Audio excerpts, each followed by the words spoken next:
Hey, welcome everybody. This is Jared. I am with Infinite Real Estate Group. We're in the Own It podcast. I'm here with Lacey Gray, real estate agent of ours, and we're here with Patty Laforte. Patty, give us some information because you're in the reverse mortgage world, Yep, and that is something that I think has gotten a bad rap it in the has. past, but a Mhm. lot has changed in that industry, Yes, and there's actually a lot of benefits in that world when it comes to helping what I think is the most, prominent demographic that we're dealing with in the real estate market today. I agree. Yeah, there's been a lot of changes. The product was completely revamped several years ago. And so a lot of the issues that people had with the program, they just don't exist anymore. So let's talk about what it used to look like. hmm And then I'd love for you to kind of dive into the benefits of and the things that they've changed within the process and why it's a benefit and who it's a benefit to.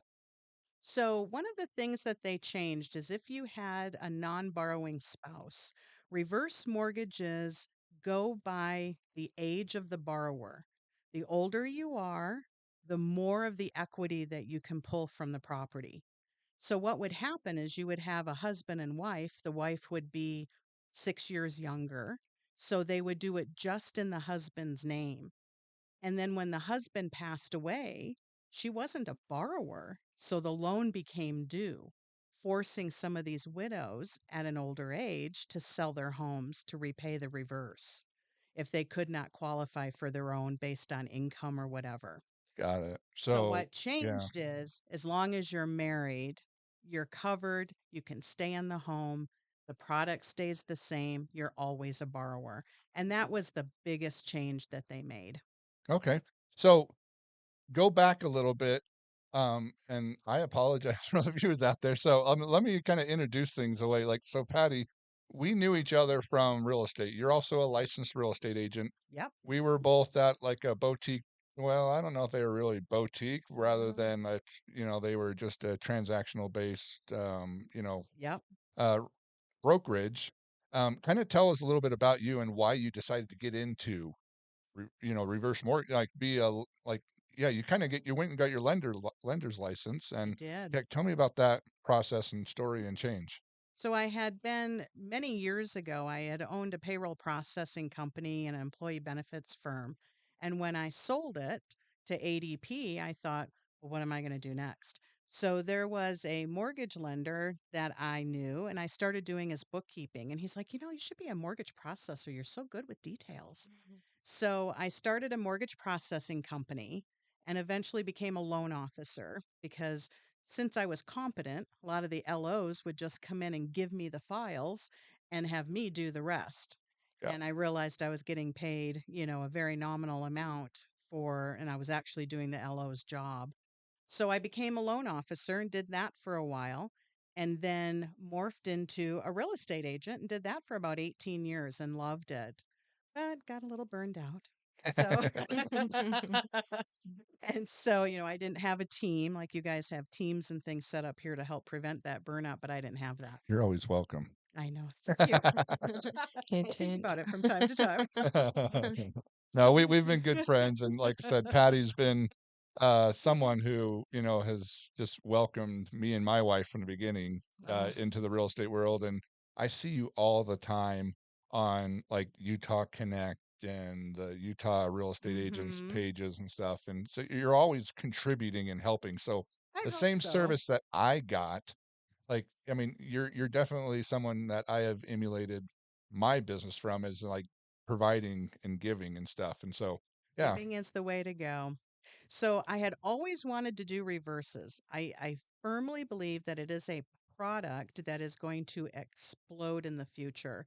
And the reason that it will is that people don't have pensions anymore. no, That if and they don't create their own, right, if they don't, 401ks aren't working. no, they're not going to work that great. Yeah, And so what's happening is people get to retirement age, and really their largest asset for a lot of the middle class is going to be their home equity. And a reverse mortgage, you can take monthly income from it if you want. You can set up lines of credit, you can take out a chunk of money, you can do like an annuity type payment to yourself every month as long as you live in the home. And so I have a feeling that it's a product that's going to explode. The other group that's taking big advantage of it are people who want to retire but can't because they have a mortgage payment. So, as long as they have enough equity in the home, we can do a reverse mortgage, pay off that existing mortgage, getting rid of that payment, allowing them to just go ahead and retire. Got it. So I guess what I'm hearing is that this is a prime product for, say, what, 55 and older? 62. 62 and older is where you guys are. And Mhm. is that because there is a specific age requirement? There is. There's an age requirement. There are some products that go a little bit lower than 62, but the problem is when you get too young in age, you just don't get a whole lot out of the equity. Got it. Okay. Yeah. So, I mean, and this is something that we have been preaching here on at Infinite Real Estate Group because, I mean, with inventory levels the way they are, listings, if you own the listings, you own the market. Mhm. I mean, that's been around forever. Exactly. But the two demographics that we deal with in today's market that we're focusing on is, for one, we're talking about the Gen X and we're talking about the baby boomers. The Gen X are the people that are buying, which, with inventory levels the way they are, I'd much rather have a listing over a side any day. Right. We're grateful for our buyers, but Right? man, it can be Can be frenzy out tough. there. Yeah. And so when we're like the thing that we got it, me and Lacey, when I brought this to Lacey's attention, because I mean, we've heard this in a past podcast, but Lacey gravitates towards the elderly and the baby boomers, I guess we could She's say. an old soul. Yeah, I yeah. am. And I was just kind of just popped in my head like how do we get business going for her specific niche? I mean, because we Mhm. all have that one, like we have this angle and this like little niche of what we thrive and succeed in.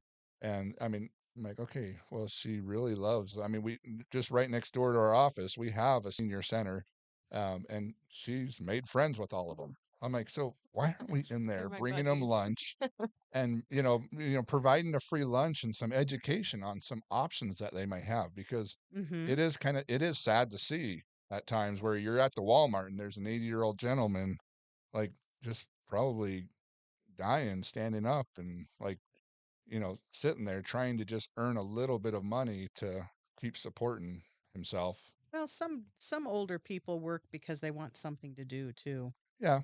I mean, it gets boring to be retired.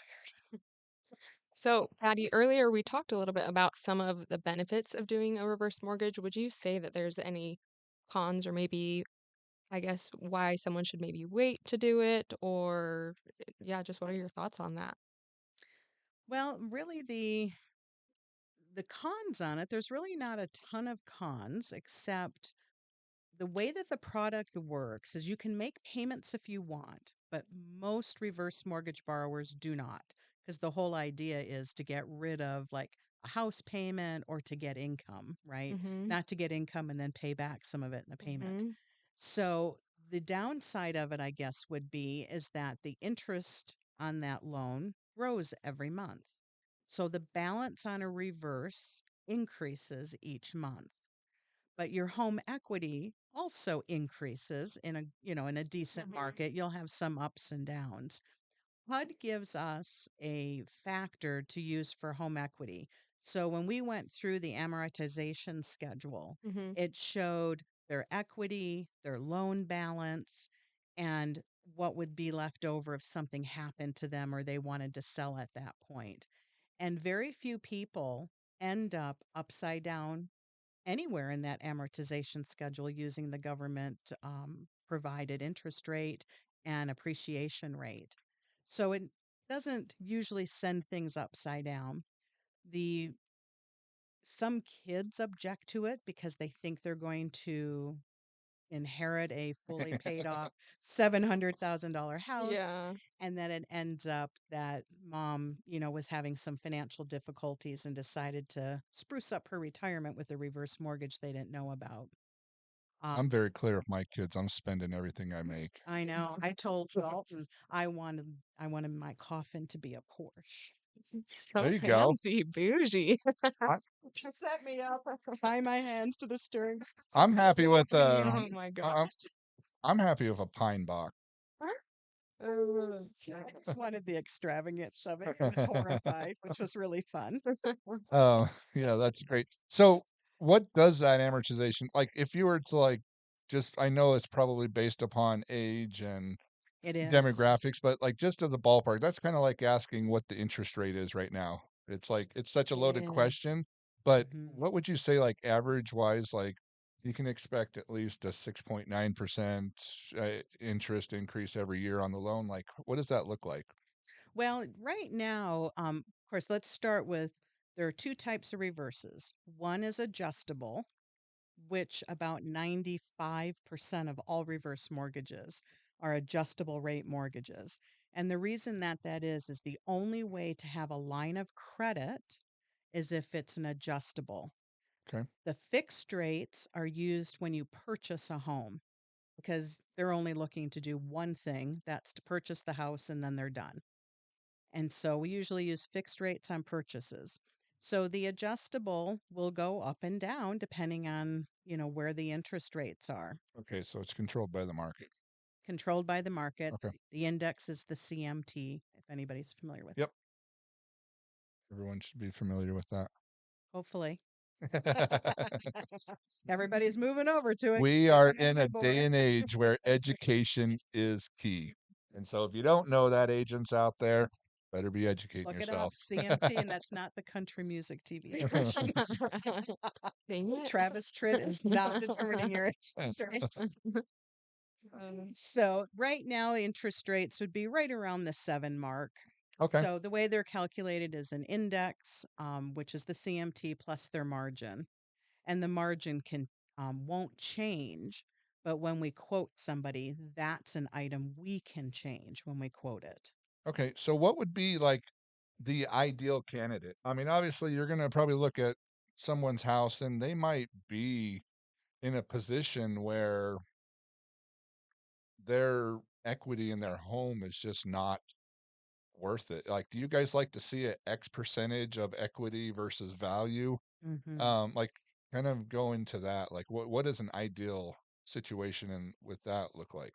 Well, most borrowers, if they're under like 75, most borrowers are going to need about 50 to 60% equity in the house. Got it. So that's why it's used a lot when we have people that are getting, like $100,000 on a mortgage and can't retire because they still have a $1,500 a month house payment. Yeah. So the balance is low enough to where we can pay it off with what equity that they do have and get this done and give them that boost. Now, the borrower, I do have to say, due to federal law, the borrower still does need to pay their property taxes, insurance, and Yep. any HOA fees that are applicable.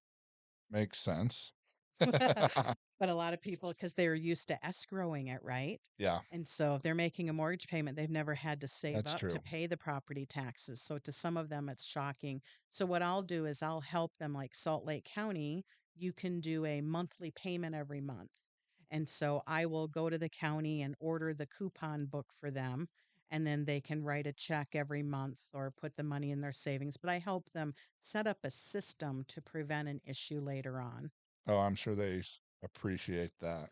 Like, Yeah, a lot of them do because it's just something they've never had to do before. yeah, I mean, that's something that sets you apart in your business because we talk about that a lot about setting expectations and giving people a process Mhm. when we are going through the home buying process or the selling process because people want to know what to expect.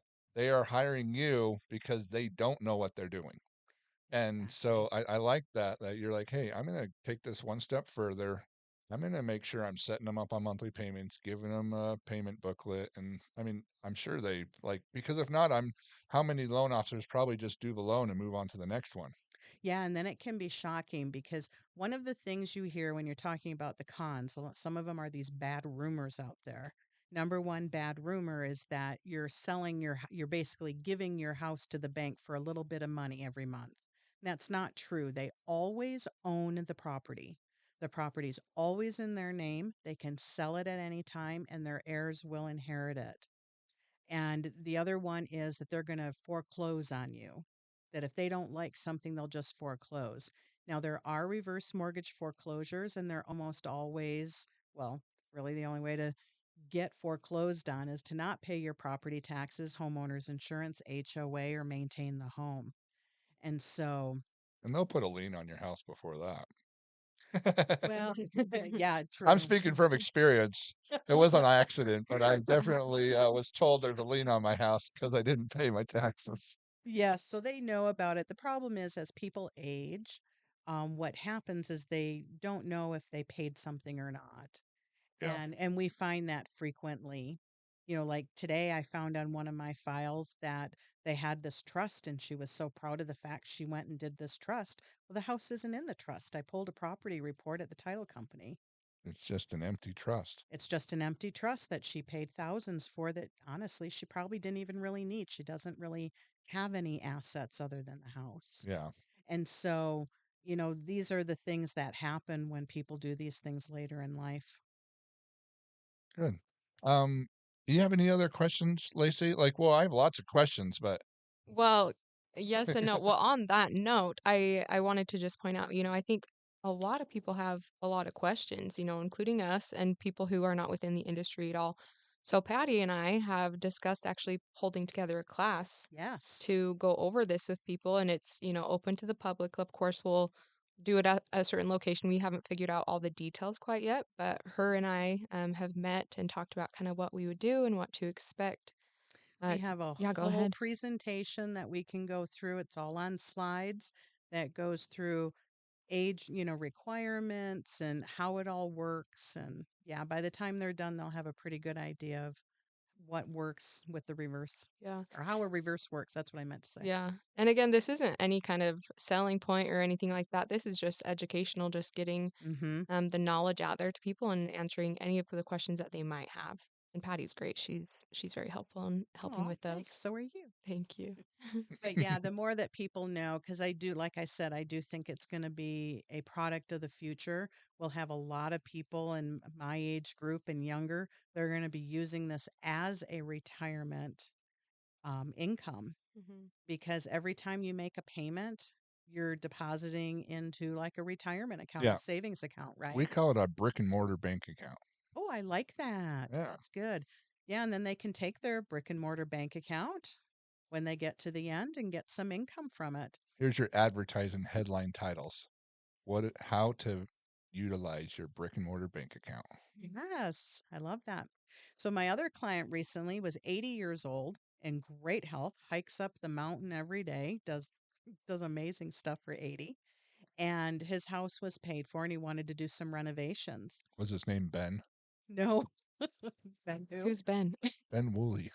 I used to always hike Timpanogos, Oh, the peak, and this guy was 80 years old, and oh, every single day for the past I don't even know how many years, he was the one that would take the signing book from the base camp up to the peak to there, so everybody could sign when oh they got up my there gosh, you're every single day, kidding. up and down. That was his To like, Mount yeah, Timpanogos? it was his hobby. Oh Like my gosh, I'm like, holy smokes, this guy every single day. I remember when I got here, I lived at sea level before this. I lived on a boat, so I was literally at sea level. And I get here, and like the third day, we're like, "Yeah, we're gonna go to do Mountain Timpanogos." I could not make it. We ended up turning back. But uh, anyway, my client he wanted to do some renovations on his house, so he took 100,000 out, and then just about 2,000 a month for the rest of his life that he's living in the home. which you add that on the Social Security, and it's a decent living for Yeah, himself with no house payment, just exactly. worrying about living expenses and stuff. Yeah, I mean So it was you really can actually great. use that as like you can pull. money like you can do a cash out. It's in Hmm. a sense we call them cash out refis, but Yes. you can pull money out on top of. Yeah, you can only do it one time if you're going to take monthly income. So we can set it up so that you get a chunk at closing, then monthly income, or you can get just monthly income. You can get just a line of credit, not draw anything, just have that line of credit. A lot of our high net worth clients do that because they're using it for investment risk. Hmm. Because if your portfolio goes down and you still pull out the same amount of money for living, it takes longer for your portfolio to recover. And so a lot of financial planners will tell people set up a reverse mortgage in these low years, like this year. Yep. My people are pulling on their reverses instead of their portfolios. What do you mean by a low year? Explain that. Well, we've lost about 30% of the value in the stock market. Okay. And so their portfolio will use easy numbers, went from 100,000 down to 70. If they then pulled 10,000 out, now they're at 60. It's a big deal. Yeah, and it takes them a lot longer to get back to that 100. If they can leave that 70 alone and let it recover and draw from the reverse mortgage, they're better off.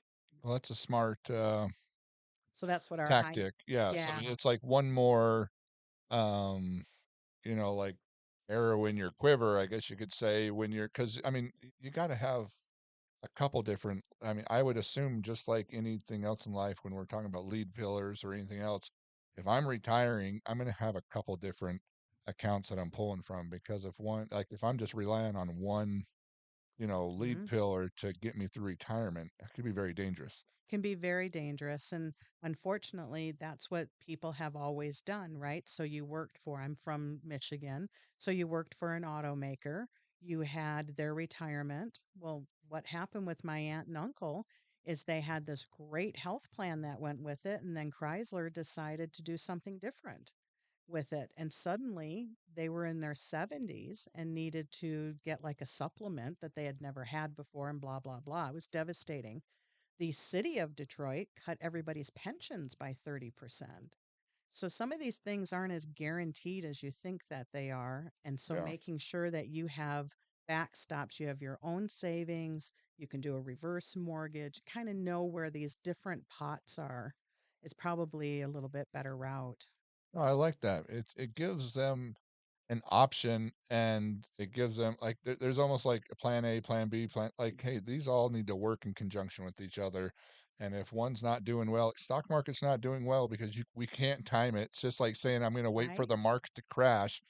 Well, you explain to me how you're going to do that and Yep. how that's going to benefit you when interest rates are through the roof and now you can't even afford when it's crashed. Like that we're going off of like not only do we have one source providing for us, but hey, we've got this source to pull from, we've got this source to pull from. If this one's going low, stock market's low, we don't want to be pulling from our kind of our base level. Let's start pulling from the equity of our house instead to let that Right. recover before. So I like that. I think there's going to be a shift, and it's already beginning, where people are seeing their homes more as an asset than an intergenerational item.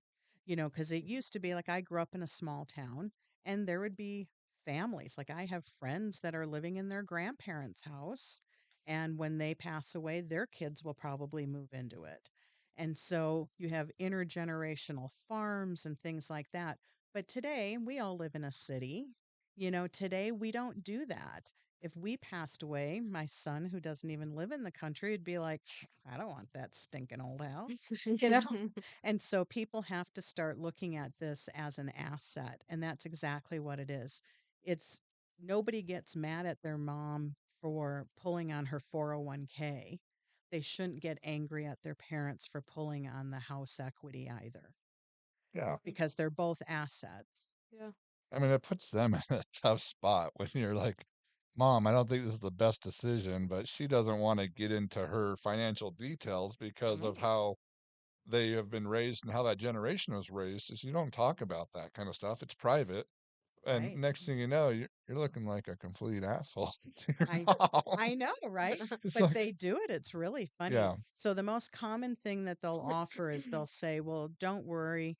we'll send you $1,000 a month or whatever it was that the reverse was going to give them, right? Yeah. And that usually lasts for a while. And usually between 6 and 8 months later, the borrower calls and says, no, let's go ahead and do the reverse. Yeah. Yeah. I mean, $1,000 a month, that can be very taxing. I mean, I think about it Mhm. for myself as I'm starting to get older and, my kids, but I would imagine my parents think about the same thing. Are we set up? Are we prepared enough to take care of ourselves? If we're not, you know, We have an asset that we can yeah, draw on. Now, we do have more people than ever retiring with a mortgage, yeah, and but they do have to have enough equity. So those people that don't have enough equity and are struggling, that's where the real estate agent comes in, is that perhaps we should help them move down into a townhome, into something more manageable like an apartment style condo. As long as some reverses are issues with condos, they're FHA is the Mhm. underlying loan. Mhm. But if the condo is FHA approved, then you won't have any problems with it. Yeah. And so that's where you guys help out on that end, is to help them make that transition from their home, get that paid off, do a reverse on the condo. They'll have money left over they can use. yeah. So, okay, so this kind of brings up a couple questions for me is where can and can't you do this on? So what if you have a couple rental properties? Can you reverse mortgage those? No, it has to be your Primary primary residence. Okay. residence. And it has to be the residence that you live in for most of the year. So you can go to St. George and live 6 months of the year in St. George. That's not a problem. But your car registration and your voter and It's wherever your mail's going. and well, I don't know about that, but it does have to be your primary residence, and they do have a way of finding out if people have moved. We don't know how, but they do have a way of Yeah, finding out. they're always watching us. I know, right? We were talking about the phones the other Lacey day. just said that. She's the one that says she hasn't paid her taxes. Actually, I have. I'm on top of it. Okay, I wanted to actually backtrack a little bit. I had a question for you, Patty. So you were talking earlier about setting up the reverse mortgage, Yes, and you had mentioned earlier at the beginning of this podcast that 62, that's the age, right, that they can start with that. yes. So is it best for them to set up the reverse mortgage right at age 62 and let that build up? Because I know once you pull the money from it, you can't, like, that's kind of it, right? So the money keeps building. So is it best to start at 62? Well, if you're doing a line of credit, that line of credit does continue to grow at an interest rate. So it's not like a savings account where you're getting extra money, but the Yeah. amount that you can get, that line of credit does continue to increase. So if you don't use it, it does get bigger. And Yeah. it's something that the government put in to prevent seniors from having to refinance all the time to Mm-hmm. get the extra equity from their homes. So it was a really good thing that they put in. Really, to do a reverse mortgage, the best time is when you need it, if that makes sense. Okay. Because 62, you'll get a whole lot less available to you than you will at 70. Yeah. But if you need it at 62, then go ahead and do it. You shouldn't suffer until you're 70 just to get more later. So the best time is when you need it. Okay. But if you get to around 70, setting one up to just let that line of credit grow is not a bad idea, because you're closer to maybe needing some home health care and that type of stuff. Okay. Yeah. Yeah. So, oh, go Oh, ahead. I was going to say, so I guess, so the answer to that question is, like you said, just as soon as you're ready. So whether that's 62, 72, whatever, just whenever the time is best for you. So Right. it's totally personal to everyone. It is. Like if Okay. your home is paid off and you're 62 and your home is paid off and you're retiring early, because remember, retirement age for most people now is 67. Yeah. And so 62 is still 5 years before you get full Social Security. Yeah. So most people aren't retiring at 62 anymore. Yeah. And of course, that's always, the final decision is up to the person who's doing it. But can you kind of help guide them or maybe give them advice of when the best time might be? No, we try not to get too involved in their finances. Yeah. So we do a consultation Oh, and we good. find out what are they trying to accomplish? Do they need monthly income? Do they have debts that they want to get paid off? what is the purpose that they want to do, and then we can help them put a plan together. Okay. Yeah, I like that. Yeah, because the first meetings, the a reverse mortgage process is very different than other types of processes. It's very slow, it's more consultative because we can't even take an application until they've done the counseling through a HUD counselor. Okay. And so we do a proposal. We kind of consult with them. We go through everything. If they say, yeah, I think I want to do this, then we have them call one of the HUD counselors that's in the proposal. It's about $150. It's a phone consultation. And the HUD counselor is in charge of going through the proposal and seeing, making sure that they understand what the fees are, how it works. Are there other options that they may have? That type of thing. Yeah.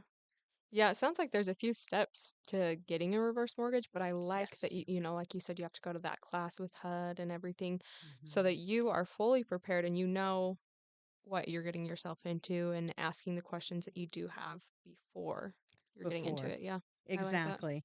And so it's more of a consultative type of process as opposed to a sales Yeah, process, good, which Cool. is what I like about it. good. Hey, Chaz, can you tell Wreck-It Ralph that we're on a podcast? No, just um, We've got an agent here and he looks and sounds like Wreck-It Ralph and he's out there to be a noise if anyone hears that. so w one thing that came to my mind is I am a numbers guy. I do like to think about, um, like that's how I like to weigh a lot of the cost versus risk, Yep. rewards and stuff. And if you're saying like, okay, the interest rates are always raised off of the CMT, Plus um, the margin. okay, plus the Mhm. margins. So the one thing that I'm just in the back of my head, I'm thinking this is like a bulletproof long-term plan for somebody who's 62 to 67 to start. And here's why, correct me if I'm wrong, because this is Mhm. just thinking in my head off of my ignorance here, but I know in Utah, the past 40 years, we grow at an interest rate of 12 to 14% year over year here in Utah. Our house prices double every 8 to 9 years. Oh, it's just crazy, isn't it? So with those stats, to me, that those are solid, like a solid foundation. And if my reverse mortgage is only adjusting at the CMT, it's a no-brainer. My house will always be growing at a value more than that interest will occur. Am I like, help me, correct me? Yes, and well, the reverse. This is the thing is that if you take out a reverse when your house is 400,000, you may have 200,000 available to you. Okay, If you so it wait doesn't until your change. house, no. Oh, okay, So okay. that 200,000, if they don't touch it, that will slowly grow a little bit. But if they don't need it, I wouldn't recommend somebody doing it. Okay. So there needs to be a purpose for it, in my opinion. Okay, so I have a listener here, Josh Jankowski, out of Sarasota, Florida. Oh, Um, Florida. yeah, so Woo! he said he's built his life around reverse mortgages, and he kind of just sent me a message saying the best thing about them is the line of credit that grows at the same rate as interest. Yep. He So is absolutely right. My mom had a place over in Stewart, Florida. okay, So I love well, Florida. cool. Well, shout out to Josh. Thanks for Yeah. listening all the way in Florida. Yeah. Come out for some snow, Josh. I've been I'll trying to trade you get him out places. for a couple years. Josh, by the way, you missed the best skiing season we've had in a long time, since 1983. I hope you show up next year and it's just rocks. Yeah, I went and Jared's looked bitter. at a $30 million house yesterday up in a private community in Park City at about 9,000 feet. You drove down the street in tunnels. Oh my It gosh. was crazy. Yeah, so one thing I want to say is like just I just want to plug Josh really quick. He is an amazing friend of mine. Him and his buddy Mike Gallagher created a company called GGMS. And if you ever need a database that is on steroids that starts Oh, creating automations through AI and moving customers into buckets and helping them raise their hands to say, "Hey, I'm ready." Like these guys are at GGMS. Oh, com. I was building But landing pages before I came here. oh, nice. So yeah, maybe I need to talk Me to and you can Josh. geek out together. Oh, yeah, you should. I'll get you in contact with Josh, but That sounds I mean, good. he has been doing the automation stuff from when it wasn't even popular. He was with IBM on their first chatbots and everything. I mean, they do phenomenal work. So, Excellent. gotta give him a shout out. I had no idea he was in reverse mortgages too. Well, it's the way to go in Florida. Oh, it turned into a that was a booming state. Yeah, Still you don't want is. to be in North Dakota in reverse mortgages. Like the average age is like 30. um, so you have any other? I know you came with the list of questions and we're so worried. No, I'm not. No, I wasn't too worried. I just wanted to be prepared. But no, we did go over a majority of them, and I think yeah, I've touched over all the subjects I wanted to. Cool. So, what's some things that you would say as we have people listening that are interested in reverse mortgages and stuff? What would you say is something that is important or things that they should be thinking about? Um, what am I trying to say? Like for our listeners, like Yes. who should be concerned or like start looking into this type of thing? What's your avatar, your demographic of clientele? Well, there's like I mean, we know three of the them. age, but I want to Let's dig into start that. with the first one. First one is someone who wants to downsize, but they're a right size, I guess they're calling it now. So they want to sell their older home and get something a little bit newer. Well, usually that newer home is more expensive, right? And so they can't just sell the old one for 500,000 because the new one is like 7. And they would have to take 200,000 out of their savings to still own their home free and clear. So what they can do is they can sell their existing home, use that cash, and then fill the gap with a reverse mortgage. Hold on, do that. Say that one more time. So they can sell their existing home. Okay. When they go to purchase the new one, which is typically a little bit more expensive, let's say they sold the old one for 500,000 net after fees, they can move that 500,000 over to the new one and fill the gap between their 500,000 and the purchase price with a reverse. Oh, okay. And so that's one way that people can go ahead and make that move.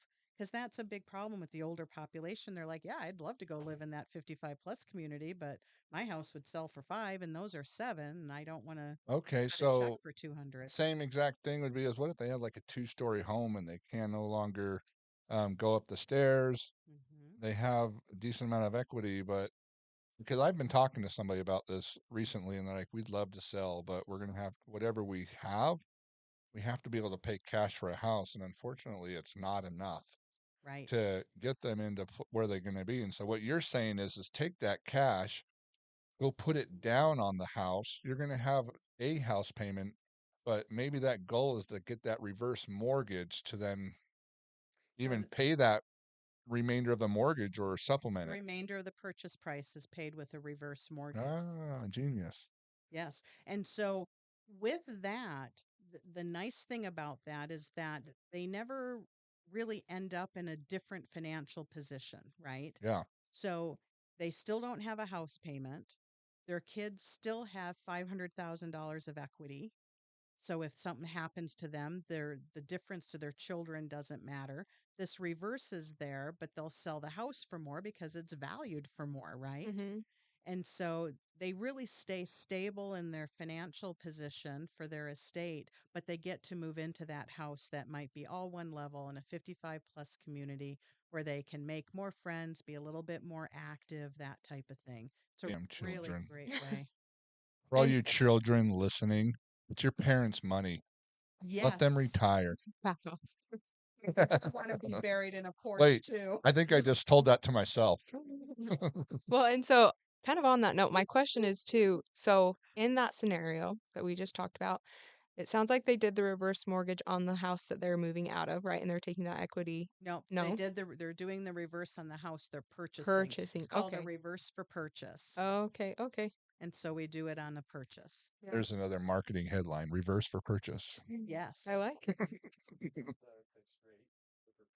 Yes, and usually we use a fixed rate on those. Okay. So what do you mean by you use a fixed rate on that? So those would be like a fixed rate FHA type Oh, mortgage. okay. The So rate it's just stays the just your same. It mortgage fixed doesn't, rate. Okay. yes. Understood. See, on an adjustable rate, you have a cap of 5% above their starting rate, but it still can go up and down and up and down. And you still could, if interest rates in this country went really crazy, you could end up at that maximum rate. Where on a fixed, you started at 7, it stays at 7. Which we could. I mean, I don't know. I think we're staying pretty Staying pretty stable, stable really. right there. Yeah. My honest opinion is I mean, as much as I love my 2.5% interest rate, I think it was the worst thing we could have done for the economy. It within Well, the housing world. we have so many people. Like I've got friends. My great niece. Now she doesn't live in this market, but she went to buy another house. Loved it. Loved the neighborhood. Had friends that lived there. Blah blah blah. But when they looked at what they were getting, like a little bit bigger house, but not a ton, but a different floor plan, she's like, "Do we really want to double our house payment for that?" And they ultimately decided no and pulled out. Yeah, nobody wants to get rid of their 2.5%. Yeah. And I don't think we've seen the repercussion of that in this real estate market. But we have gotten to a point where the resale market is in the toilets right now when it comes to inventory. New builds are where all the listings are at, which is Hmm. causing even more of an inventory problem because now we're reliant on the builders to Right. support that because the resale market is like, well, why would I leave my 2.5% interest rate for a double the house payment? But you will find people that do. Sure, And they will, like if you're having your fourth baby and you're in a two bed up and it's a two bed must. down, they're Yeah, going to do it because they have to. they have to. And you'll get the people moving out of townhomes and condos, and because Yeah, those are more transitionary and whatnot. So you will have people that do. They'll get used to that idea. It's how badly they want that newer home. yeah. It's more of a necessity on moving versus like, Desire. yeah, the wants and the desires. Like, we want a You house with think, a pool and a big garage. but you think everybody's practical and they're not. That's a good point. Real estate. I'm a little too practical sometimes. When I was growing up, I had a friend who they had this old house. Her father owned a junkyard, had this old house on it, and they had 8 kids. And she said, "You're building me a new house. I've waited 10 years for it." And he's like, "Yeah, yeah, yeah." And she said, "If its construction hasn't started in the next 30 days, I'm moving up me and all the kids out and going to my mother's." He thought, "Yeah, right." Came home one day and all gone. They're all 2 days later, there was a She digger meant what starting she the said. basement. savage. I know, wasn't that great? Good for her. I know. Rocked. I I lived in Idaho Falls for a while, and I had a really good friend, this Italian family. His name was Pasquale. It's a fun name, Pasquale. Pasquale. They had a two-bedroom house, and they had 10 kids. My heck. I mean, it was I mean, they lived in it just fine. I was like, holy smokes! Like, it was like they had a drape up divided. Obviously parents had their bedroom, because you have Yeah. to make 10 kids, you have to have your Some privacy. privacy. But then they had the other bedroom just had a divider, like a sheet hanging from and it was just bunk beds on both sides. So the girls were on one side and the boys were on the other, and it was just stacks of bunk beds. I was like, man, My heck. hey, they did it. I wonder if she ever gave her husband an ultimatum. I know. I bet you none of those kids had any kids. They were like single for a long time, relishing in I an only want apartment one home. kid, maybe a dog. We'll talk in 10 years. Mm. So, um, No well, need to downsize, so they're not a client. yeah. They get older, they only have the two-bedroom place. Yeah, very, very fascinating. I mean, I was too young to really understand the structure and dynamics and like, why they were in where they were. But it just, man, it makes you we don't live like we used to. No, kids don't want to share bedrooms, or parents don't want to have their kids share bedrooms. That Yeah. started probably About 10 years ago, or so probably a little bit more than that, when I was in real estate, all of a sudden the parents are like, no, we need 5 bedrooms so that each kid has their own. And I'm like, huh? Yeah, I mean, it's all about giving them space and giving them privacy, and like you look at different cultures and stuff, and it is very common that you just live with your parents, live with your grandparents, and Hmm. you support each other. And I always find that very interesting because now we're starting to adapt to this place where we want open concepts and Yep. large open spaces. And the interesting thing was is I had an older friend and an investor that I respected a lot, and he said, "Ah, it'll change someday." You know, we went to a very segregated in the 70s because of energy cost, and it's Yes. easier to control climates and do it with less money when things are segregated. Hmm. And I don't know if I necessarily agree with that statement, but it was interesting why things were so boxy and segregated in a 70s style house. I can tell you why. Because downstairs we have a kitchen and open floor plan living room. Uh, And upstairs we have it's more, cut off the kitchen separate. okay. And downstairs when I'm cooking, my husband picks up that remote and just keeps turning up the volume. Where upstairs I can be on the phone and stuff and it doesn't bother him if we're both upstairs. But the noise level. Yeah, And then I read an article recently that people are putting walls back up because there's no walls for pantries, closets, drawer space, bookshelves. It's almost too open. There's nowhere yeah, to put anything. And then the third thing that's starting to, people are starting to talk about is fire risk. The fire in an open concept house moves at an alarming speed yeah. and walls slow it down. I thought that one was really Yeah, it's interesting. interesting. Yeah. Yeah, I just remember. So we grew up in. My first home was purchased in Rose Park. Oh, I love Rose I Park. All the big My trees favorite and place I've ever lived. I mean, so much diversity. We were close yes. to downtown. We'd ride our bikes to the farmers market every Saturday. Yes. Um, but the one thing, like, there was a lot of established individuals that still live there. Like, I mean, Mhm. it was one of those things. It's just like you start a job and you retire at that job. You buy a Yes. house and you live there for the rest of your life. Yep. And so I remember this little old lady, Betty, had to have been Man. like 200 years old or something. She would have been my She was best probably friend. she was probably 65. uh, You were no. asking me? I was like, what, 23, 24? Oh, okay. I Yeah. I was an old timer. No, but we bought our first home, Rose Park. There, I loved them because they were little ramblers, 3 bed, 2 baths, Yes. homes, little red brick homes. And she would walk our by our street every single night, same time. It was a routine of hers, and she would tell us stories about the neighborhood. And I remember when these were dirt roads. They came in and built that subdivision right after World War II, and everyone came in to work for the railroad.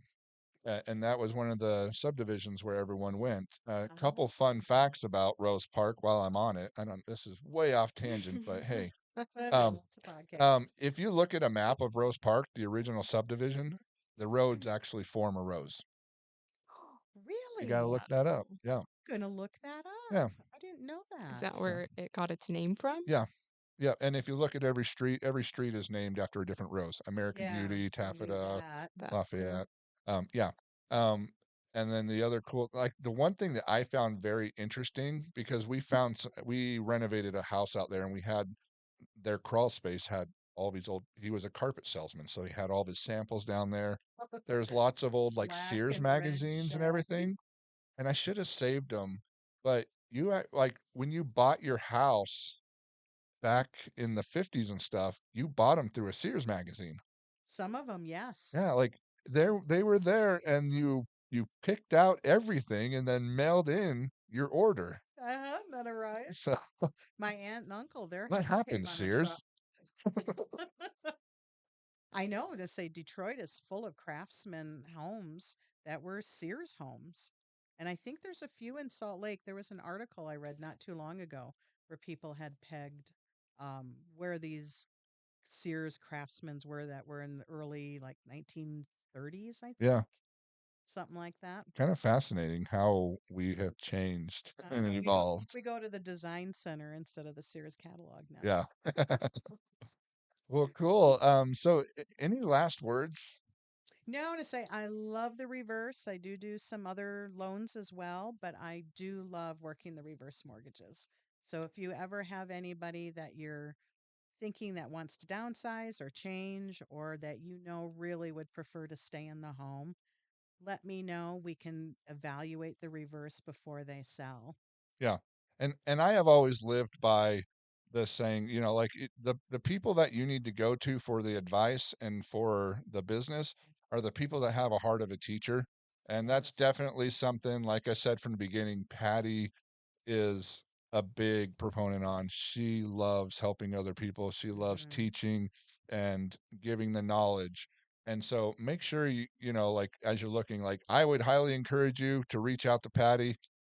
Kids, which I'm talking to people like myself, get Hmm. your parents in touch with Patty because this is, I think, very key. And I would assume that you can at least give them an analysis of their situation to know if it's even a good thing to do. So it probably is. If you're thinking about this with your parents and thinking about that retirement and how we're going to help mom get through, um, Yeah, because with inflation, it's been tough. yeah, So if you think your parents are having a little bit of financial difficulty, you know, there's some things in the financial world where they say everybody, I shouldn't say everybody, but a good portion of people are $500 a month away from being in trouble.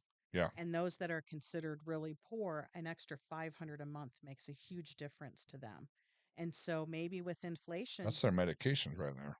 well, that could be, they're on a new expensive medication. They did a reverse mortgage and drew just $500 a month. So it's really not going to impact their long term equity very much. Yeah, That would really be helpful to them.